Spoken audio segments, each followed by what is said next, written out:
یا اللہ میرے قاتل کو قتل کر دے اور ان کے ٹکڑے ٹکڑے فرما دے، ان میں سے کسی کو نہ چھوڑ۔ السلام علیکم پیارے دوستو، آپ سب کا پھر سے ایک بار آج کی نئی ویڈیو میں ویلکم، خوش آمدید۔ آج ہمارا ٹاپک رہے گا قاتل حسین کا انجام کیا ہوا۔ جیسا کہ آپ نے تھمبنیل میں پڑھا ہوگا تو شروع کرتے ہیں۔ جس وقت حضرت حسین رضی اللہ تعالیٰ عنہ پیاس سے مجبور ہو کر دریائے فرات پر پہنچے اور پانی پینا چاہتے تھے کہ کمبخت حسین بن نمیر نے تیر مارا جو آپ کے چہرے مبارک پر لگا۔ اس وقت آپ کی زبان سے بے ساختہ بد دعا نکلی، یا اللہ رسول اللہ کے نواسے کے ساتھ جو کچھ کیا جا رہا ہے میں اس کا شکوہ آپ ہی سے کرتا ہوں۔ یا اللہ ان کو چن چن کر قتل اور ان کے ٹکڑے ٹکڑے فرما دے، ان میں سے کسی کو باقی نہ چھوڑ۔ اول تو ایسے مظلوم کی بد دعا ہی کافی ہے، مگر آپ تو نواسے رسول ہیں، اس کی قبولیت میں کیا شبہ تھی۔ دعا قبول ہوئی اور آخرت سے پہلے دنیا میں ہی ایک ایک کر کے بری طرح مارا گیا۔ امام زہری علیہ رحمہ فرماتے ہیں کہ جو لوگ قتل حسین میں شریک تھے ان میں سے ایک بھی نہیں بچا جس کو آخرت سے پہلے دنیا میں سزا نہ ملی ہو۔ کوئی قتل کیا گیا، کسی کا چہرہ سخت سیاہ ہو گیا یا مسخ ہو گیا، یا چند ہی روز میں بادشاہت چھن گئی، ظاہر ہے یہ ان کے اعمال کی اصلی سزا نہیں بلکہ اس کا ایک نمونہ ہے جو لوگوں کی عبرت کے لیے دنیا میں دکھا دیا گیا۔ میرے پیارے دوستو، بلا شبہ قتل حسین ایک بہت بڑا جرم تھا۔ جن لوگوں نے اس جرم کا ارتکاب کیا تو انہیں سزائیں بھی ملنے تھی، لہٰذا اللہ نے ان سب کو ایسی سزائیں دی جو رہتی دنیا تک کے لیے عبرت بن گیا۔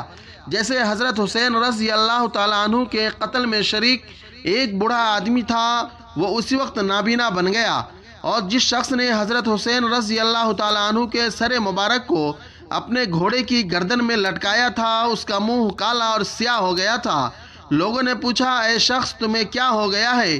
اس نے کہا، جس روز سے میں نے حسین کا سر گھوڑے سے لٹکایا ہے، جب ذرا سوتا ہوں دو آدمی میرے بازو پکڑتے ہیں اور مجھے ایک دہکتی ہوئی آگ پر لے جاتے ہیں، اور لوگوں نے دیکھا اسی حالت میں چند روز بعد وہ شخص مر گیا۔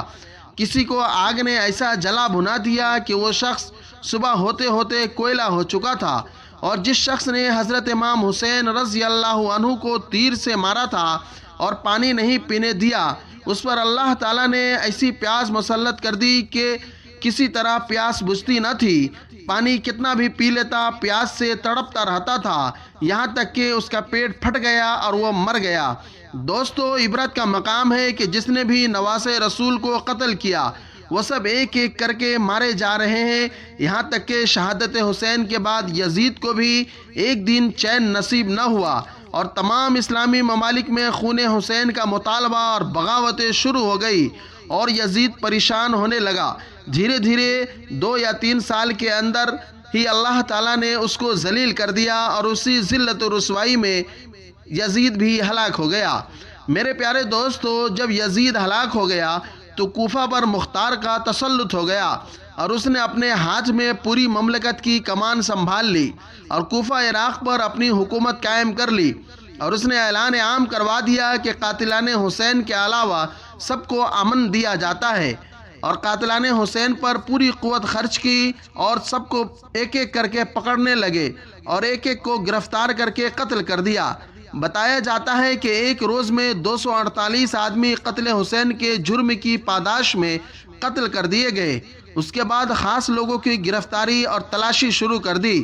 قاتل حسین عمر بن حجاج پیاس کی وجہ سے بے ہوش ہو کر گر پڑا اور اسی وقت اس کو ذبح کر دیا گیا۔ شمر ذی جوشن جو حضرت حسین رضی اللہ تعالیٰ عنہ کے بارے میں سب سے زیادہ شقی اور بدبخت تھا، اس کو قتل کر کے لاش کتوں کے سامنے ڈال دی گئی۔ نواسے رسول کی پگڑی اچھالنے والا مالک بن بشیر کے دونوں ہاتھ پیر کاٹ کر کے میدان میں ڈال دیا گیا، اور تڑپ تڑپ کر اس طرح یہ شخص مر گیا۔ عمر بن سعد جس نے حضرت حسین کے مقابلے یزیدی لشکر کی کمان کر رہا تھا، اس کو قتل کر کے اس کے سر کو بیٹے کو دکھایا گیا اور پھر بیٹے کو بھی ساتھ میں قتل کر دیا گیا۔ اور حکیم بن طفیل جس نے آپ کو تیر مارا تھا اس کا بدن بھی تیروں سے چھلنی کر دیا گیا، اسی میں وہ بھی ہلاک ہو گیا۔ اور اس طرح حضرت حسین رضی اللہ تعالیٰ عنہ کے تمام قاتلوں پر اللہ کا عذاب آ رہا تھا، اور ایک ایک کر کے سب ہلاک کر دیے گئے۔ بلا شبہ حسین کے قاتلوں کا یہ انجام معلوم کر کے بے ساختہ یہ آیت زبان پر آتی ہے جس میں اللہ نے فرمایا عذاب ایسا ہی ہوتا ہے اور آخرت کا عذاب اس سے بڑھ کر ہے، کاش وہ سمجھ لیتے۔